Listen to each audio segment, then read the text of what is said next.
Some 3/4 of all historic dates found in any modern history textbook are based on a supposedly ancient book called FCB Pamphili.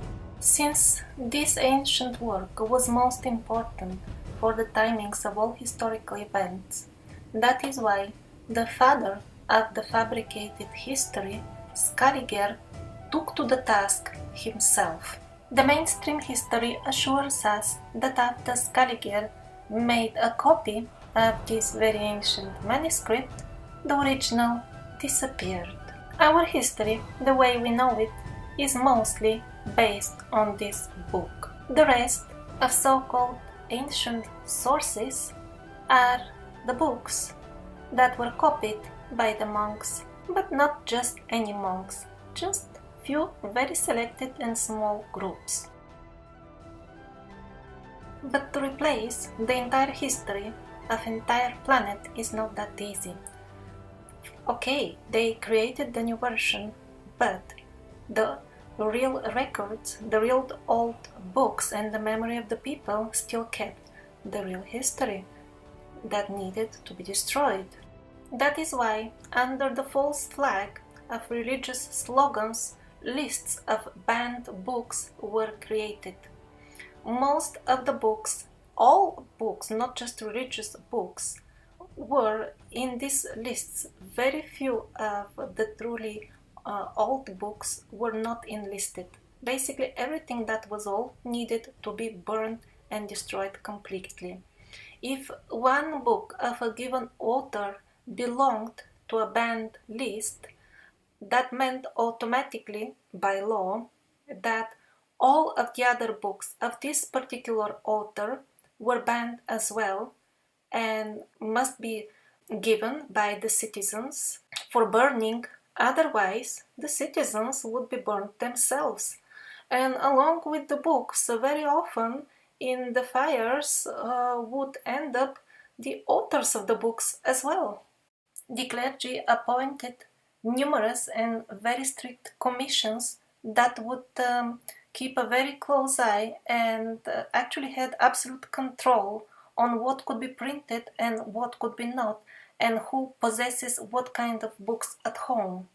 Military-style searches were conducted at various suspect locations, both private and public. All borders were under very strict control for banned books. However, controlling the maps that the sailors use was a bit more difficult for obvious reasons. That is why now and then uncomfortable ancient maps surface. As of today, there is no scientific collection published that contains all old maps. One must work hard to find different fragments here and there, and in most cases the maps are published in very low resolution so that one cannot read the small details, and also that makes it harder to notice the places where the map has been edited in recent times. And even after all that, there were people who were skeptical about the new history and didn't want to accept it. That is why the Holy Inquisition always had fires ready at hand to burn those who did not agree. This is how our so-called history was made official, not by scientists and not by historians.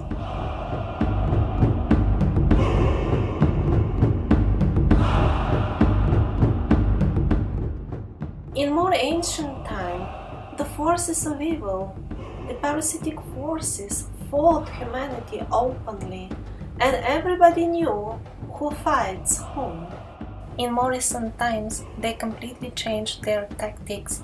Now they don't show their faces openly, and they only operate through a relatively small number of humans who know everything and are members of the top levels of various secret societies. The rest of the population of the earth has been rendered so senseless and so unaware of its real nature and history as a result of the fraudulent propaganda of the parasites, which has been reshaping our views for many centuries, that most of us have become not people but sheeple, blindly following our so-called elected leaders. Although social surveys from all over the world all point to the fact that most of the people on this planet consider their government leaders to be total scam and fraud and criminals, still those very same people watch TV every day, TV which is censored by that same honest government. And these very same people believe the school books, although these school books have been instituted as true by that same government.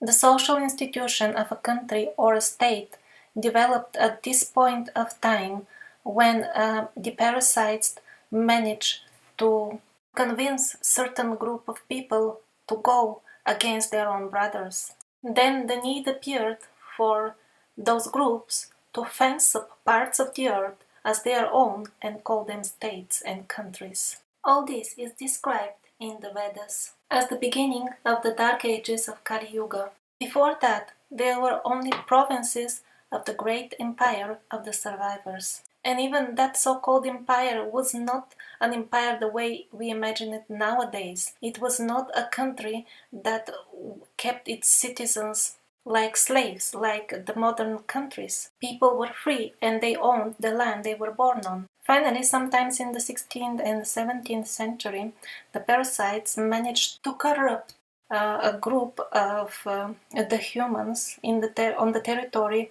of Western Europe, and those started carrying out their plan of creating countries and states that were absolutely independent from territories that abided the law of goodness, the laws brought to them by the survivors or those educated by them directly or not. The parasites managed to appoint their own people, which were rebels and insurgent kings, who manipulated the public opinion with lies and false religion-based slogans. According to the law of that time, kings who did not have proper right to the throne, who were insurgents, they had to be punished by death. That is why these newly appointed rulers desperately needed a new history that will make their claim to the throne seem legitimate. All this was centrally orchestrated by the parasites, and that is why a very similar scenario happened almost in each and every European country. And that is when Scaliger was ordered to create a new history that would be convenient to the insurgent rulers, who in exchange for being placed on the throne by fraud, vowed in loyalty to the dark forces, who eventually would carry through them warfare against the citizens of these countries.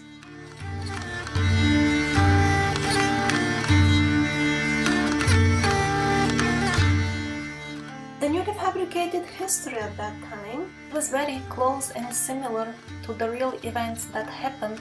However, the empire of the survivors and their glorious past was absolutely excluded from this history. Not only the memory of the empire was completely erased, but events that, although distorted, were still connected to it, were artificially, fraudulently sent away to the faraway past, and thus made look even more unimportant and irrelevant to the new historic reality that was imposed upon the people somewhere in the 16th and 17th century. The Society of the Flemish Jesuits issued 53 thick volumes with so-called ancient books that conveniently disappeared in various library fires after the copies of them were made by these Jesuits. Another big center of the so-called copy-making was the order of the Benedict monks. It is a well-known fact mentioned in those thick volumes themselves and accepted by mainstream historians that the monks were not merely making copies. They honestly confessed, we are also correcting the books so that they will fit the new ideas of the 17th century. And actually that is one of the best scenarios. In some cases there was no ancient text at all, and compositions that were written in 16th and 17th century are now quoted as ancient works. A huge collection of so-called ancient books whose originals conveniently and selectively burned in library fires was published by these Benedict monks, and this collection contained 221 volumes of Latin works supposedly belonging to ancient Romans, and not to mention 161 volumes supposedly written by ancient Greek authors. If you think that all monks of that time were innocent, godly creatures who could not be susceptible to any corruption, please follow the links about the monks in the description of this video. I promise you will not regret.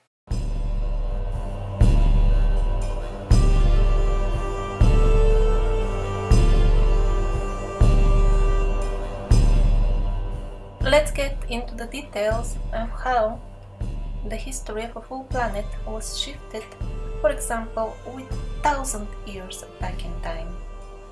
In the Middle Ages, people used to write years in a different way, not the way we write them now. There were two ways in the Middle Ages to write the name of our Savior, Jesus Christ. One was Jesus, and the other one was Christos. And when people meant that a certain event happened 300 years after Jesus Christ, they placed an I in front of the number of the year. An alternative version was to place the letter X, and that originated from the name Christos, because that is how, till nowadays, the Slavic people call our Savior Jesus Christ. For example, Ludovici Elsevier is considered by the mainstream historians to be a Renaissance publisher. However, as we can see on their own emblem, the year is 595. Before this year, we see the letter I and a dot after it. This is obviously not the number 1. Another example, according to the mainstream history, this is 1521. However, if you pay attention, this is clearly the letter I. This is not the number 1, and it is separated with dots.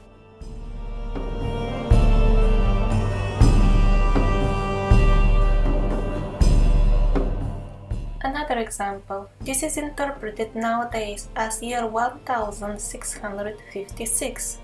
However, we can see that it actually has the letter I instead of 1, and the year written is 656. There were different handwriting styles for writing the letter I. Here is another one from Germany. This is year 658. However, nowadays it is interpreted as 1658. This is from Nuremberg, Germany, and again, there is no doubt that this is year 699. and there is a letter I in front of it. This is not the number 1. 1 was never written in this way. While the previous writing was before the introduction of the ideas of Scaliger, this is the same location, but the paintings are from the 18th century. And here we see how the letter I has been substituted with the number 1, and in this way the history was prolonged with 1000 years. There are endless examples that this is not 1, it is the letter I.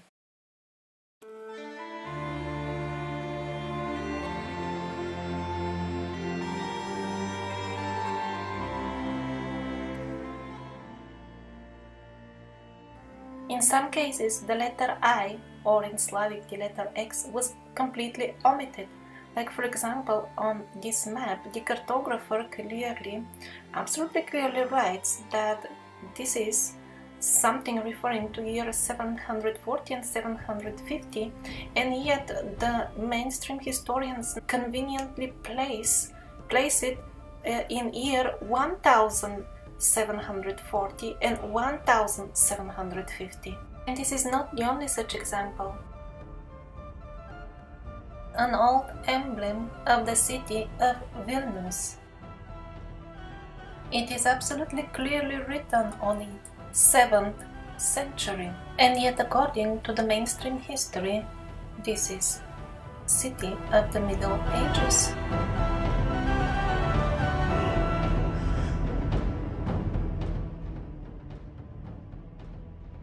Thousands of stone monuments are found on the Balkan Peninsula. They are called steci. Often they are classified as mysterious. That is a graceful prelude, hinting that they would not be included in the history. And why should they? They have some sort of dates written on them, and they don't fit in any calendar. Or at least any calendar that normal mortals like ourselves are supposed to inquire into. And it seems the calendar used had a record of 7,000 years.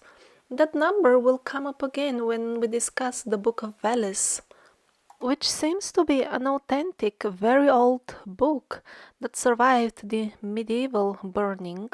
A book which provides some details about the advanced cultures as far as 7 or even 20,000 years ago. But although the Book of Veles is included in the curriculum of some of the courses offered by certain European universities, still we're very far from replacing the Scaligerian fantasies taught in schools with something that has much greater chances to be the truth, like the Book of Veles. Still, children in school are left with the impression that 7 or 20,000 years ago, the most sophisticated idea that the man could come up with is chasing a wild hog with a stick. Here is a decree from Copenhagen. At the time when the new calendar was introduced, people were simply obliged to stick to it. They were threatened with heavy fines in case they tried to use the old calendar. In his books, Anatoly Fomenko provides examples that similar decrees were issued so that the local names of various villages, towns, and areas are changed.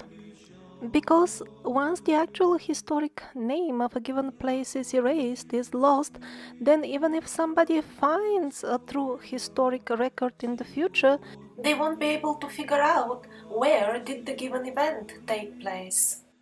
Similar decrees were issued also about certain historic events. Whenever something happened that was very uncomfortable for the history fabricators and people saw it, there was a decree, a law that told people that actually something else happened, and if you talk about what you saw, then, of course, the heaviest punishment. At this point, you probably wonder, but how did it work in reality? How did the common people, for example, in year 600 after Christ, all of a sudden start thinking that it is now 1600 after Christ. Actually, the common people didn't even understand what happened because, conveniently, exactly at that time, the calendar was changed. The new Gregorian calendar was introduced, and everything was set to the so called correct dates. And because it was all done centrally on paper, the common people on the street did not understand what's going on at all. In this way, the history, the way you know it, appeared. It was not created by historians, but by illusionists, trickster, circus-style magicians. However, there were educated people as well, and they figured out the scam. One of them is the famous physicist Isaac Newton. Somehow they conveniently miss to tell us that he was a chronologist as well. He was persistently arguing that the history of the kingdoms of Egypt has been artificially sent to past with 1800 years. The history of ancient Greece sent artificially back to the past with 534 years, and the history of the Roman culture sent back in time artificially with about 1000 years. Those who are further interested can find more detail in his book Chronology of Ancient Kingdoms Amended. John Hardwin was one of the most educated men of his time, and he also argued against the validity of this Scaliger history. He was a royal librarian, and he found out that this Scaliger history was founded on books that are not genuine. Actually, the list of scholars who doubted the genuineness of the theory of Scaliger is very, very long and continues to get longer nowadays very quickly.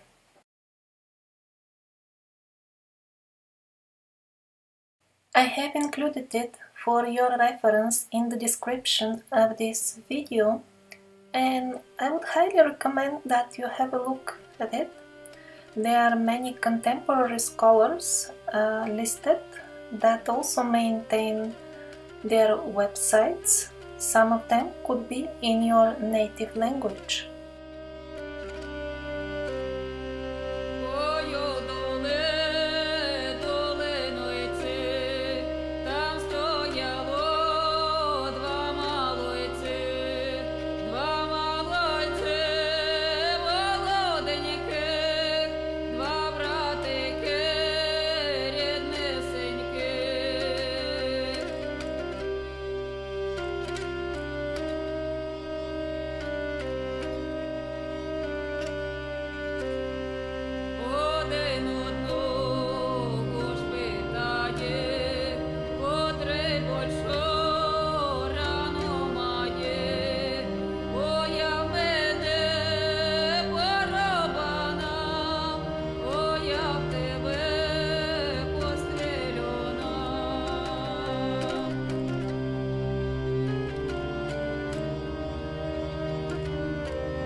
But the 1000 years shift back in history was not the only shift.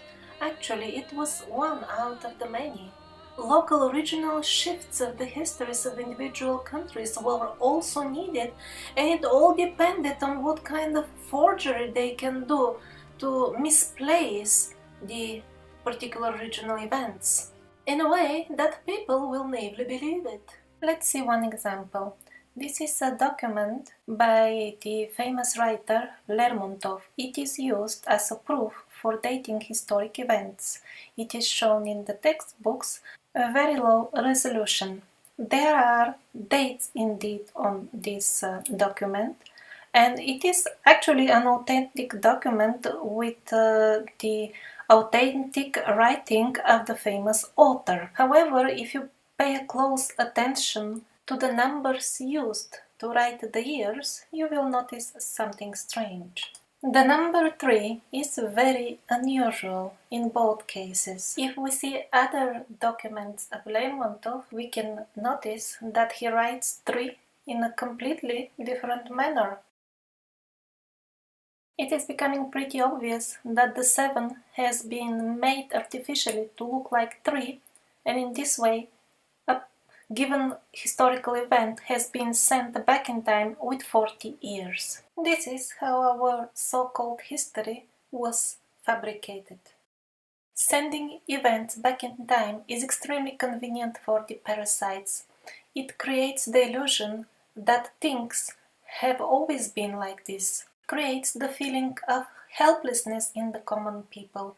They feel that they are being oppressed and manipulated. However, the authority of the parasites, represented by our rulers, so-called elected rulers, seems strong and long established. Not only the bloody parasitic phase in our history seems stronger and longer, but also the times when people were actually free seem even more distant and more elusive, as if they never existed. I have traveled a lot in my life, and in all countries, people are not happy with their rulers.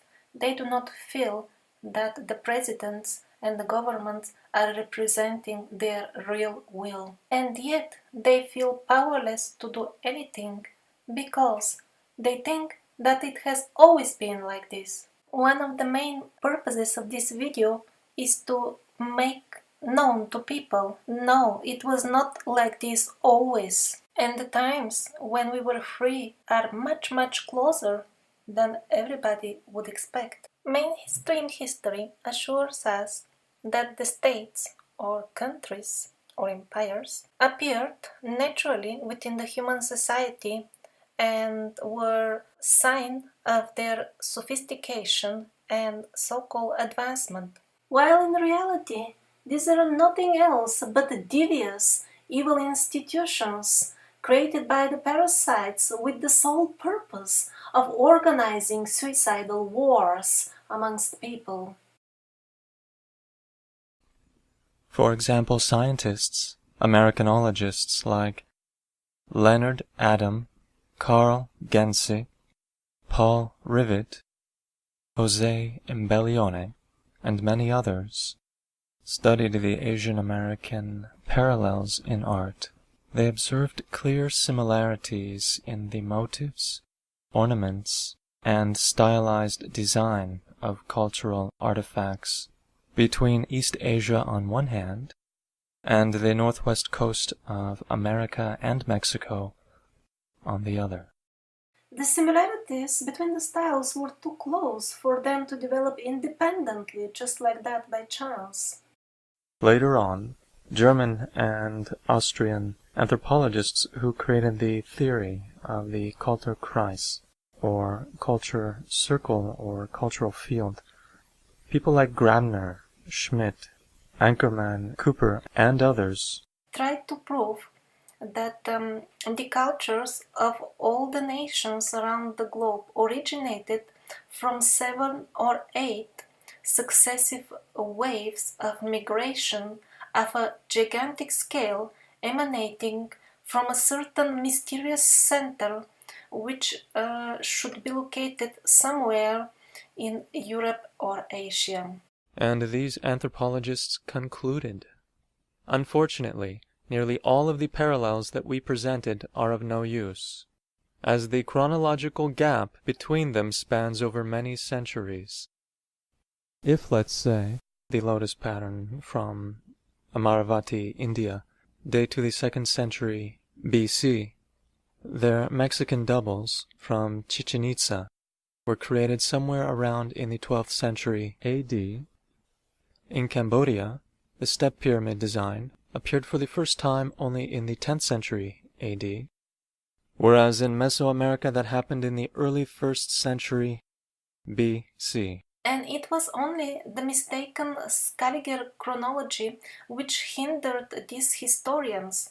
Their observations about the cultural items were absolutely correct. However, they did not fit in the mistaken official chronology.